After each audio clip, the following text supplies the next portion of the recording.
আসসালামু আলাইকুম ও স্বাগতম। 28 জুন 2025 শিজোকায় অনুষ্ঠিত হলো বাংলাদেশ দূতাবাস টোকিওর আয়োজনে এক সরাসরি মতবিনিময় সভা। এই গুরুত্বপূর্ণ আয়োজন সম্ভব হয়েছে জুয়েল মামা ও শিজোকার কমিউনিটির সদস্যদের আন্তরিক প্রচেষ্টায়। আলোচনা হয়েছে পাসপোর্ট ও কনসুলার সেবা, শিক্ষাবৃত্তি, আইনি সহায়তা এবং প্রবাসে আমাদের নাগরিক অধিকার নিয়ে। এই তথ্যগুলো জাপানে থাকা প্রতিটি বাংলাদেশির জানা প্রয়োজন, কারণ এটা আমাদের অধিকার এবং আমাদের ভবিষ্যৎ। ভিডিওটি সম্পূর্ণ দেখুন এবং শেয়ার করুন যেন সবাই উপকৃত হতে পারে।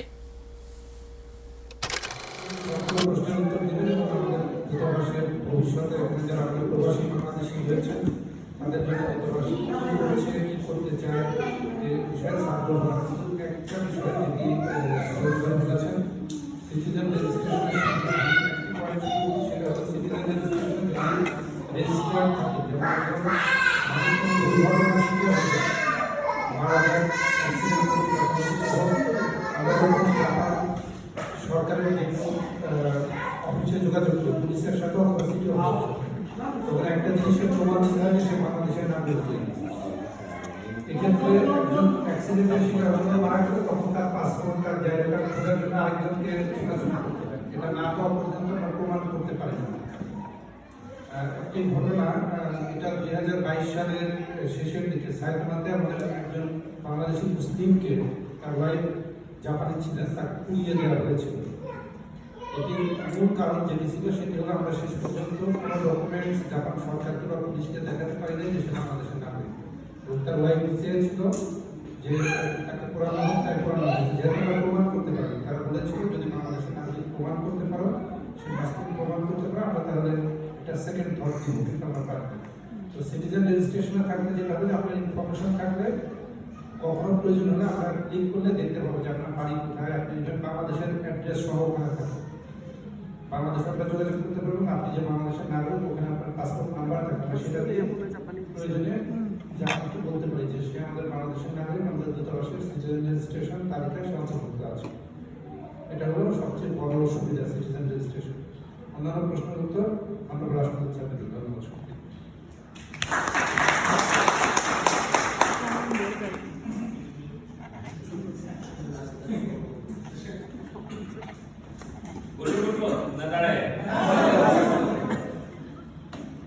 আজকে ভালো লাগছে যে আপনাদের সাথে দেখা করার সুযোগ হলো, আপনারা এখানে আসছেন।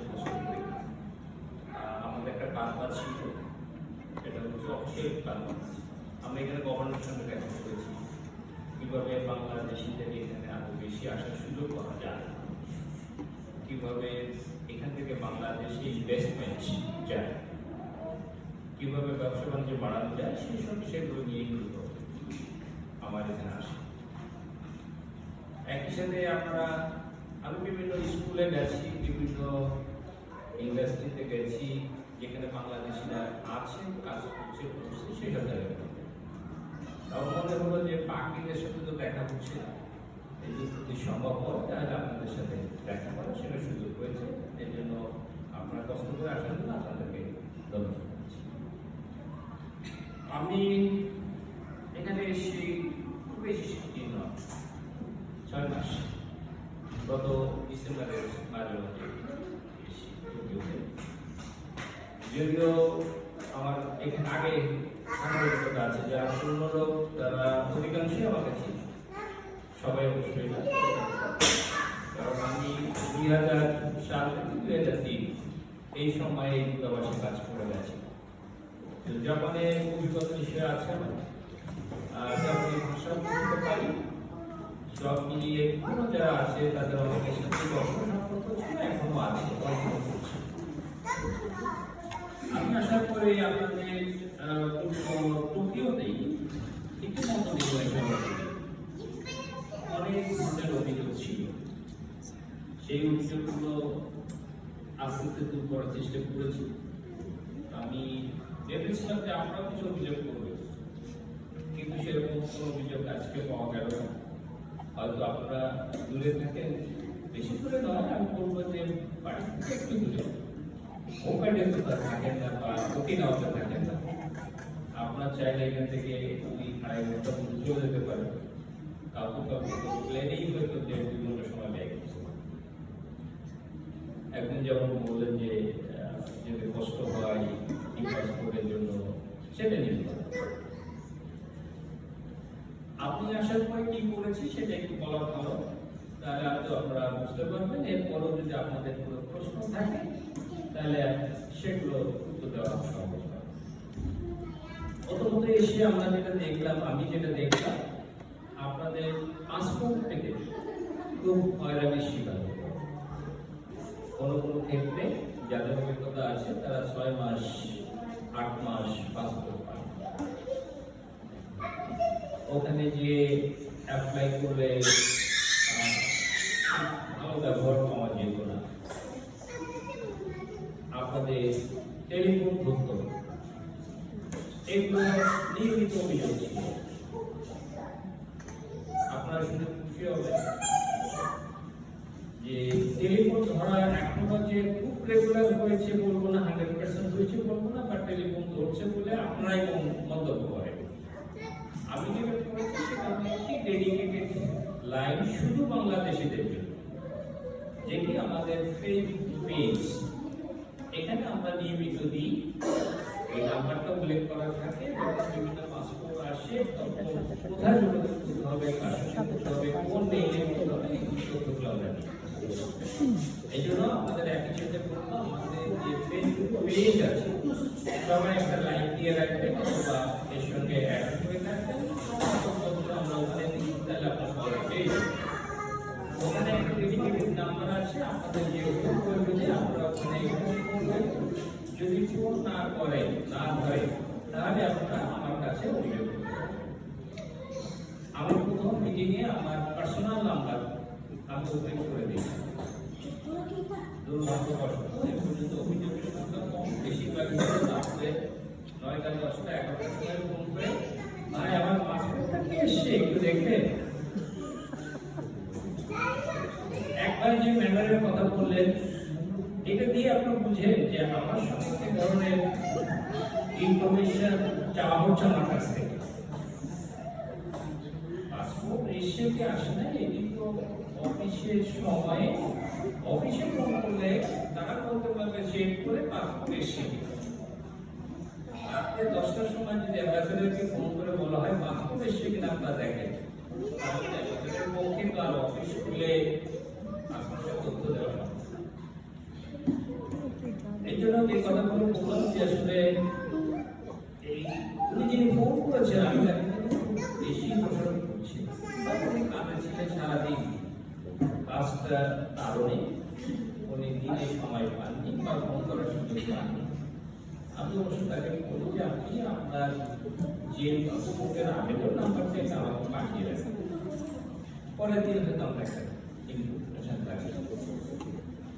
তাহলে ফোনের বিষয়টা এখন মোটামুটি চেষ্টা করেছি, 100% না হলেও বন্ধ হচ্ছে। এরপরেও যদি আপনাদের ফোন না ধরে আপনারা আমাকে জানান। দ্বিতীয়ত আপনাদের যে পাসপোর্টের সমস্যাগুলো ছিল এমআরপি, এটি প্রায় আমি যখন আসি প্রায় 2 থেকে 2,500 পেজে বুঝতে হবে যে 2,500 পেজ বলে কি ধরনের অবস্থা সৃষ্টি করছে। আপনাদের সহযোগিতায় অনেক চেষ্টা করে 3 থেকে 4 মাসের মধ্যে পেন্ডিং কেসগুলো শেষ করতে পেরেছি। এখন পেন্ডিং কেসগুলো নাই, সম্ভবত 3-4টা কেস আছে তাদের নিজস্ব কারণে, মেইনলি তাদের ইনফরমেশন গ্যাপ, নিজের ইমার্জি আছে, তথ্য গোপন করায় সিস্টেম তথ্য গোপন করছে না, সিস্টেম আটকে এই ছিল অনেক কষ্ট করে বলতে হবে। Junior level, mid level, senior level, highest level করতে হবে। আমাদের সার্ভিসের আসতে পারে যেহেতু পৌঁছায় তাদেরকে রিকোয়েস্ট করে সমস্ত কেস সেটেল করেছে। এমআরপির আর কোনো সমস্যা নাই, তবে আমরা এমআরপি এখন গ্রহণ করছি। বিশেষ ক্ষেত্র ছাড়া এমআরপি আমরা বন্ধ করেছি। কেন করেছি?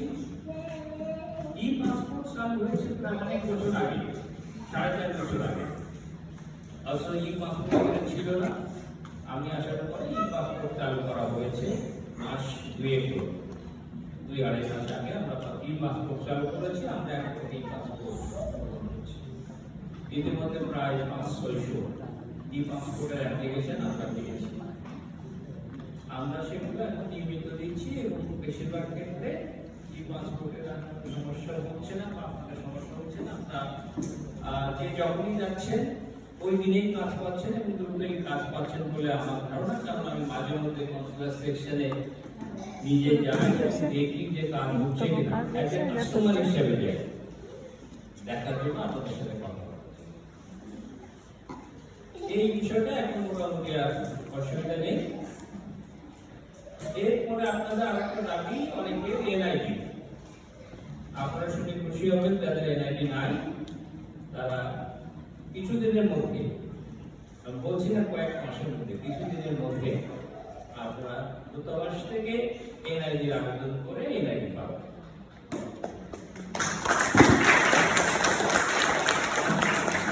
আপনাদের যেমন এখানে বললেন মৌলিক চাহিদা, আপনাদের বাইরে যেসব প্রয়োজন বিশেষ করে পাসপোর্ট, এনআইডি, অন্যান্য সার্ভিস সেগুলো যাতে পরিপূর্ণভাবে পূর্ণ করা যায়, সহজীকরণ করা যায় সেজন্য আমরা কাজ করছি এবং আশা করি যে আপনারা এই চাহিদা, আপনাদের এই চাহিদা পূর্ণ হবে। দ্বিতীয়ত আপনাদের অনেকেরই আপনারা এখানে আমি ভেরি হ্যাপি যে এখানে ইয়াংদের জয়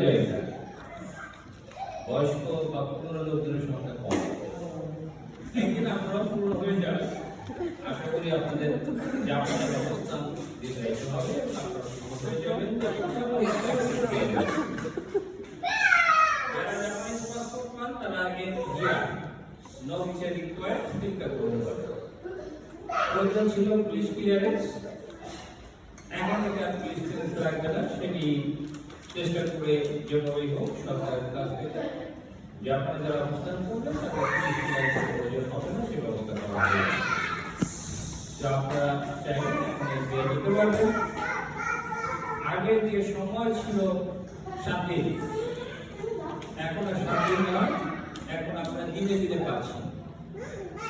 বিশেষ কোনো কারণ না থাকলে, টেকনিক্যাল কোনো সমস্যা না থাকলে আমি বলে দিয়েছি যারা এনবিআর জন্য আসবে তারা শর্ট টাইমের মধ্যে এনবিআর নিয়ে যাবে। যদি কোনো কারণে দেখেন যে আপনাকে দিচ্ছে না, 7 দিন সময়ের কথা বলছে, 3 দিন সময়ের কথা বলছে, আপনার সরাসরি কনসুলার অফিসারের সাথে দেখা করতে চাই বলবেন। রাষ্ট্রদূত বলেছিল একই দিনে দিবে, আপনি এখন কেন 7 দিনের কথা বলছেন? আমি কনসুলার অফিসারের সাথে কথা বলতে চাই, প্রয়োজনে রাষ্ট্রদূতের সাথে কথা বলতে চাই। আমি সবসময় বলি যে না, দূতাবাস, এই দূতাবাস কিন্তু আপনাদের এখানে যে সার্ভিসগুলো আপনাদের পাওয়ার কথা, এটা আপনাদের অধিকার আপনি, আর এই অধিকার ভদ্রভাবে আদায় করে দেওয়া। ভদ্রভাবে এই কথা বললাম, একজন বলেন যে আপনি এসে আপনার ম্যানেজ করুন। আমাদের অভিজ্ঞতাই বলে মাঝে মাঝে আমাদের কাছে যখন কোনো কিছু জিজ্ঞেস করলে শুরু করে না এই বলতে বলতে স্পষ্ট হয় না কথা বুঝে, কিন্তু আপনি যখন যান তখন আপনারা ভয় পাইবেন না। আপনারা যখন সার্ভিসটা নেবেন আপনাদের অধিকার তার মানে এইগুলো রয়্যালটি টাইগার হওয়ার দরকার। আপনারাও চেষ্টা করবেন ভদ্রভাবে যিনি আছেন তার সঙ্গে কথা বলে সার্ভিসটা দিতে। যদি নিচের দিকে সার্ভিস না পান তাহলে আপনাদের অপর দিকে যাওয়ার সুযোগ আছে। অফিসের সাথে কথা বলবেন, অফিসার যদি সার্ভিস না দেয় আপনি আমার সঙ্গে কথা বলবেন, ট্রাই করে আমরা সার্ভিস। এর বাইরে আমরা সার্ভিস নিয়ে যদি আপনার সমস্যা থাকে নিশ্চয়ই আমরা অনেক ইস্যুতে আসি। সেটা হচ্ছে যে রেজিস্ট্রেশন। আমাদের পাসপোর্টে কিন্তু বলা আছে যে যখন কোনো বিদেশে যাবেন তখন দূতাবাসকে ইনফর্ম করুন। আপনারা কেউ আছেন, একজনও কি আছেন যে আসার পরে দূতাবাসকে জানিয়েছেন যে আমি জাপানে এসে আমার এই অ্যাড্রেস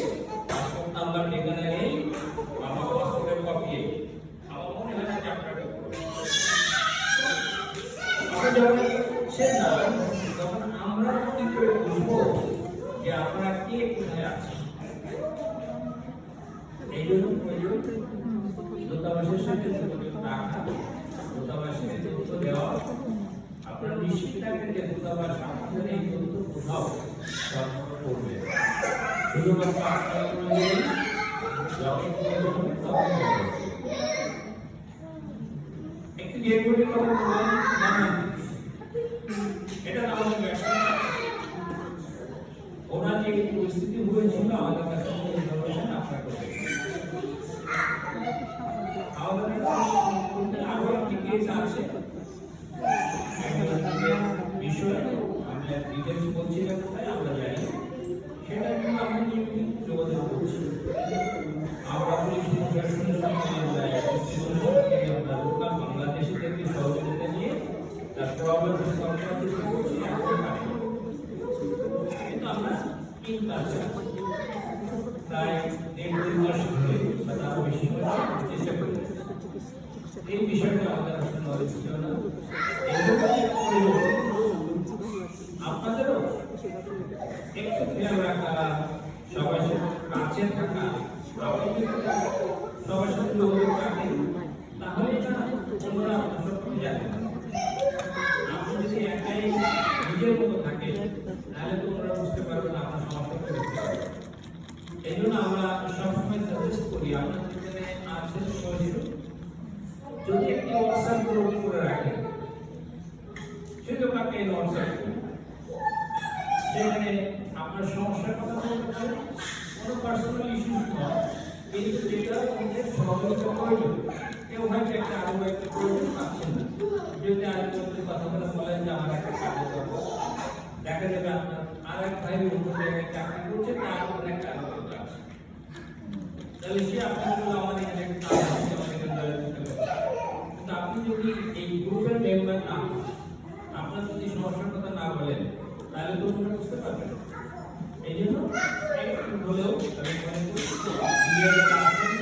করি দিয়ে একটা হোয়াটসঅ্যাপ গ্রুপ যেখানে আমাদের তো কানেক্ট করে রাখবো বিশেষ করে জলের আপনার কানেক্ট করে রাখবে আমরাও বুঝতে পারবো আরো সমস্যা আছে কিনা কোথাও আমাদেরকে ইন্টারফেয়ার করা প্রয়োজন আমাদের সহযোগিতা করা প্রয়োজন আপনারা দেড় দেশে পাঠানোর কথা বলেছেন দূতাবাস দীর্ঘদিনে কিন্তু আমি আসার আগ পর্যন্ত যেগুলি দেশে সরকারি পয়সা পাঠানো হয় আমি আসার পরে যে কোনো ধরেছে আমরা সবগুলোতে কন্ট্রিবিউট করেছি পুরোটাই সরকারের পক্ষ থেকে টাকা দিয়ে এগুলি দেশে পাঠানো হয়েছে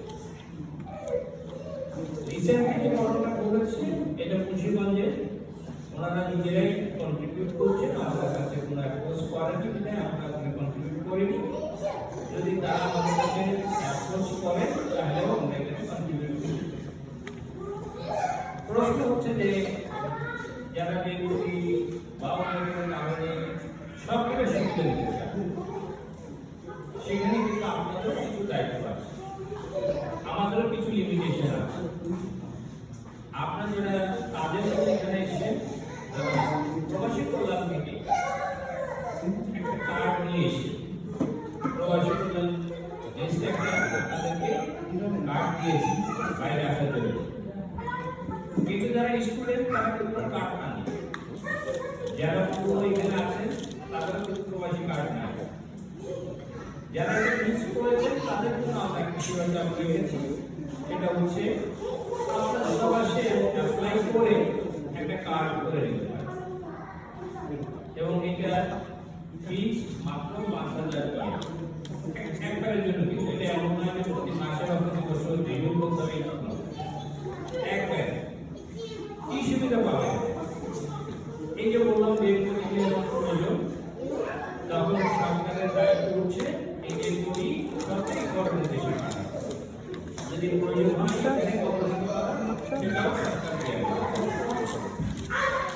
যারা এই কার্ড আছে তারা কল্যাণ ফান্ড থেকে যাওয়ার পরে তার পরিবার ৩ লক্ষ টাকা অনুদান হিসাবে ৩ লক্ষ টাকা পাচ্ছে এরপরে আমার সাথে সাথে এগুলি যাতে গ্রামের বাড়ি পর্যন্ত পৌঁছায় সেজন্য ট্রান্সপোর্ট কস্ট এটাও সরকার কেয়ার করছে ৩৫,০০০ টাকা দিচ্ছে আপনার নামার সাথে সাথে এখানে কিন্তু আপনার কিছুই করতে হবে না কোথাও আবেদন করতে হবে কারণ আমরাই যখন নোটিফাই করছি যে একটা মারা গেছে পৌঁছাবে দেশে, তখনই ওইখানে যে প্রবাসী কল্যাণ ডেস্ক আছে তারাই সরাসরি এখান থেকে টাকা দিয়ে দিবে, ট্রান্সফারের ব্যবস্থা করছে, চলে যাবে। এবং পরবর্তীতে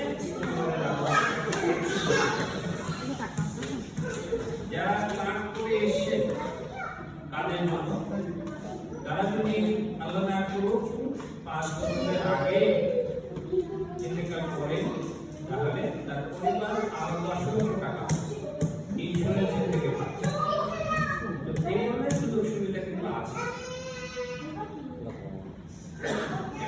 আমি মনে করি সবাইকে এই কার্ড করা উচিত। অনেকেই আমাদের চেষ্টায়, আমাদের এই প্রচারণায় অনেকেই কার্ড করা শুরু করেছে এবং করছে, এখন নিয়মিত অনেকেই করছে, এবং আমি মনে করি সবার জন্য এটা করে রাখা উচিত। আমরা চাই যে আপনাদের সমস্যায় আপনাদের পাশে থাকছি, আমরা চেষ্টা করে যাচ্ছি। এর বাইরে আপনাদের একটি বিষয় ছিল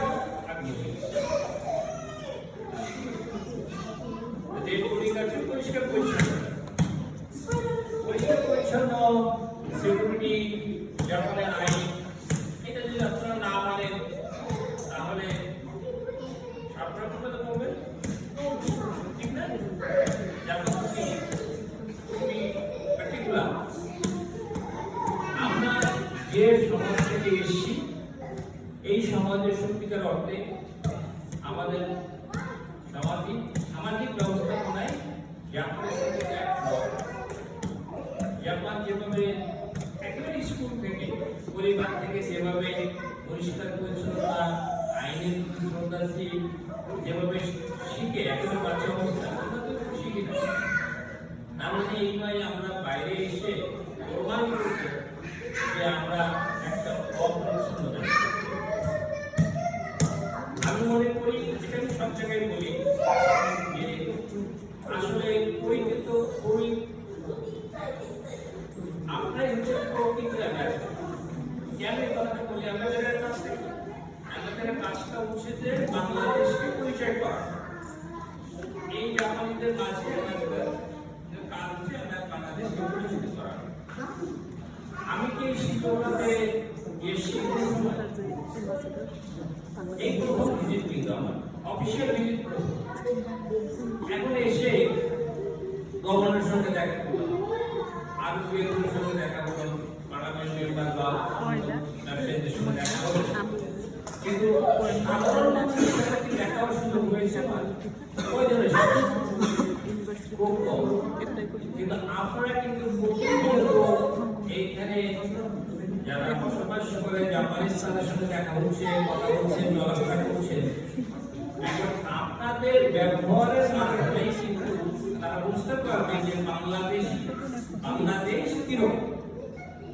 তাহলে বাংলাদেশকে মূলত যদি আপনাদের ব্যবহার মাধ্যমেই পরিচিত করতে হয়, তাহলে পরিচিতটা আপনারা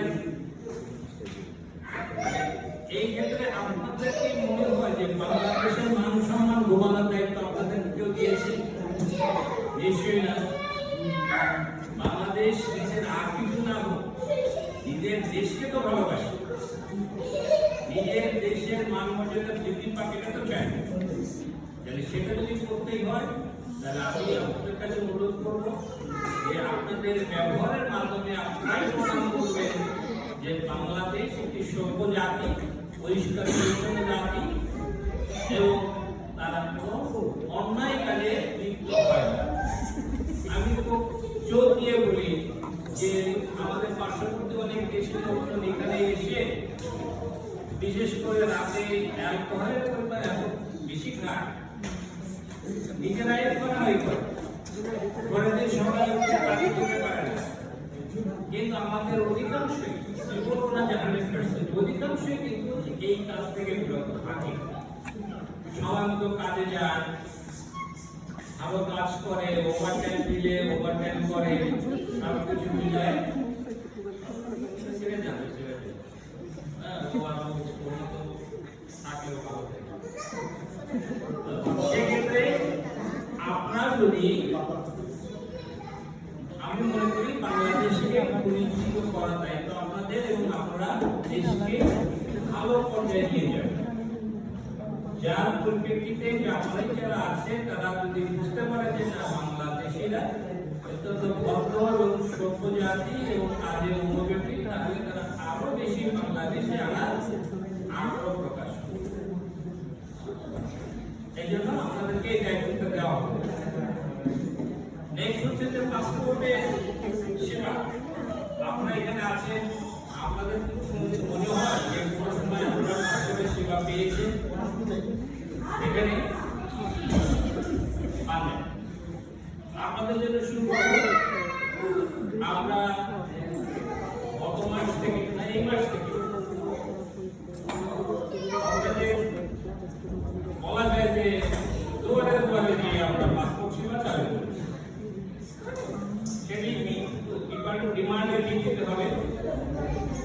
আমরা এই মাসের মাঝে মাঝে আমরা গিয়েছিলাম ওসাকা।